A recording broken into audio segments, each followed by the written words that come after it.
मग मी किसान काँग्रेसचा राष्ट्रीय अध्यक्ष झालो.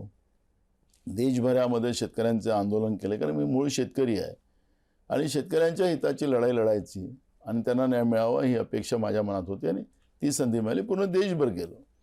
मग मला गडकरींच्या विरोधात उभं केलं. मी अचानक मला 15 दिवसाच्या पहिले सांगण्यात आलं लोकसभेच्या निवडणुकीत मी गडकरींच्या विरोधात उभा झालो. गडकरींनी जाहीर केलं की मी बिना प्रचाराने 5 लाखाच्या वर मताने येणार.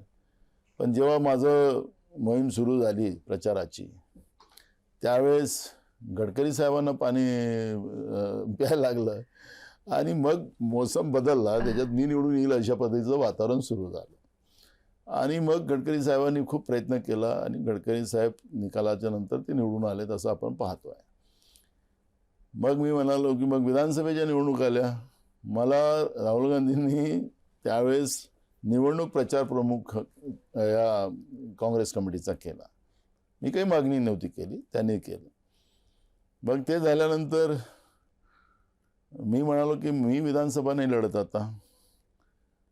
नाही तुम्हाला विधानसभा लढावंच लागेल. विधानसभा लढली. आमचं महाविकास आघाडीचं सरकार आलं. मला विधानसभेचा अध्यक्ष केला. सांगायचं तात्पर्य असं आहे, त्याही अध्यक्षपदामध्ये मला लोकांनी सांगितलं की अध्यक्षपद हे अंतिम असतं, त्याच्यानंतर तुमचं रिटायरमेंट आहे.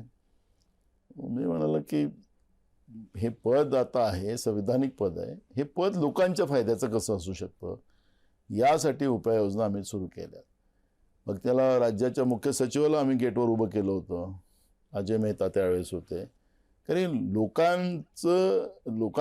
लोकांच्या पैसा घामाचा पगार हे लोक घेतात आणि तो पैसा घेऊन पगार घेऊन सुद्धा लोकहिताचे कामं करायचे नाही, लोकांना परेशान करायचं, अशा पद्धतीचं चालत असेल तर असं व्यवस्था नसली पाहिजे. आणि म्हणून त्या पद्धतीचे काही निर्णय घेतले. खूप सारे निर्णय आपण विधानसभा अध्यक्ष असताना घेतलं. पण योगायोगाने त्याच काळात कोरोना आला. सरकार आपल्या घरी आणि जनता आपल्या घरी अशी परिस्थिती झाली आणि 11 महिने मला त्या पदावर राहता आलं. कोरोना संपता मला हायकमांडचा आदेश आला की तुम्ही राजीनामा द्या आणि प्रदेशाध्यक्ष व्हा.